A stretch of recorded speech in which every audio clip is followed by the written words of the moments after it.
Hello friends! పిండి వంటలంటేనే మనకు ముందుగా గుర్తొచ్చేవి తీపి గవ్వలు.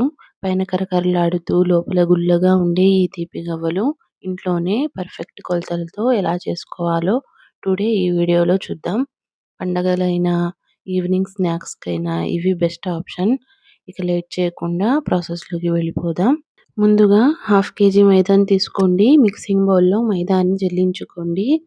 ఇప్పుడు ఇందులోనే 2 టేబుల్ స్పూన్ల బొంబాయి రవ్వని వేసుకోండి. బొంబాయి రవ్వ వేయడం వల్ల మన గవ్వలు క్రిస్పీగా వస్తాయి. ఇప్పుడు వెన్నని గాని, నెయ్యిని గాని వేసుకొని కలుపుకోవాలి. గవ్వలు గుల్లగా, సాఫ్ట్‌గా వస్తాయి. నేనిక్కడ వెన్నని వేసుకుంటున్నాను. ఇది ఇంట్లో చేసిన వెన్న లేదా మీరు బటర్ గూడా వేసుకోవచ్చు. వెన్న వేసిన తర్వాత పిండిని బాగా కలుపుకోండి. ఇలా మసాజ్ చేస్తూ కలుపుకోవాలి. పిండినంతా ఇలా కలిపేసుకున్న తర్వాత ఇప్పుడు కొద్ది కొద్దిగా వాటర్ వేసుకుంటూ చపాతీ పిండిలా కలుపుకోండి. ఒకేసారి వాటర్ మొత్తం వేయకుండా కొద్ది కొద్దిగా ఇలా చల్లుకుంటూ సాఫ్ట్ డౌని రెడీ చేసుకోవాలి.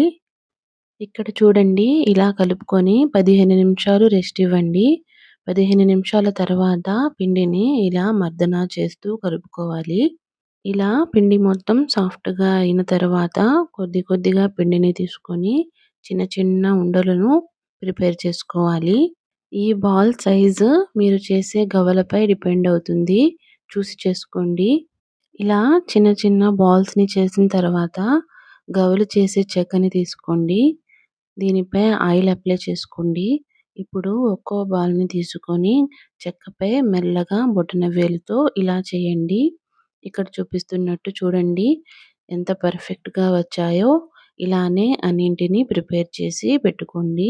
ఇప్పుడు కడాయిలో ఆయిల్ హీట్ చేసి మనం ముందుగా రెడీ చేసిన గవ్వలను ఆయిల్‌లో మెల్లగా వేసుకోవాలి. వీటిని వెంటనే కలపకుండా కొంచెం ఫ్రై అయిన తరువాత గరిటెతో మెల్లగా ఫ్లిప్ చేసుకుంటూ గోల్డెన్ కలర్ వచ్చే వరకు ఫ్రై చేసుకోవాలి. ఇక్కడ చూడండి ఎంత మంచి కలర్ వచ్చాయో. ఇప్పుడు వీటిని ఆయిల్ లేకుండా తీసి పక్కన పెట్టుకోవాలి. ఇలానే అన్నింటిని రెడీ చేసుకోండి.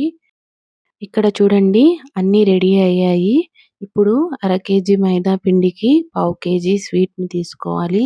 అంటే పావు కేజీ బెల్లం లేదా సగం సగంగా బెల్లం, పంచదార రెండింటిని తీసుకోండి. టేస్ట్ బాగుంటుంది. స్టవ్‌పై గిన్నె పెట్టి ఇక్కడ నేను 150 గ్రామ్స్ బెల్లాన్ని అలాగే 100 గ్రామ్స్ షుగర్‌ని తీసుకున్నాను. కొద్దిగా వాటర్ వేసి బెల్లం, పంచదార కరిగిన తర్వాత ఇలాచీ పౌడర్‌ని వేసుకోండి. మంచి సువాసన వస్తుంది. ఇప్పుడు పాకం పట్టుకోండి. ఇక్కడ చూడండి పాకం ఇలా తీగ పాకం వస్తే చాలు. ఇప్పుడు వెంటనే ఫ్రై అయిన గవ్వలు వేసి బాగా మిక్స్ చేయండి. ప్రతి గవ్వకు బెల్లం పాకం పర్ఫెక్ట్‌గా కోట్ అయ్యేటట్లుగా బాగా కలపాలి. ఇప్పుడు వీటిని 1 గంట పాటు ఆరనివ్వండి. అంతే ఎంతో రుచికరమైన నోట్లో వేస్తే కరిగిపోయే గవ్వలు రెడీ.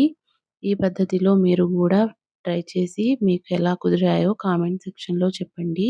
ఇలాంటి ట్రెడిషనల్ రెసిపీస్ కోసం మన ఛానల్‌ని సబ్స్క్రైబ్ చేయడం మర్చిపోకండి. Thank you for watching.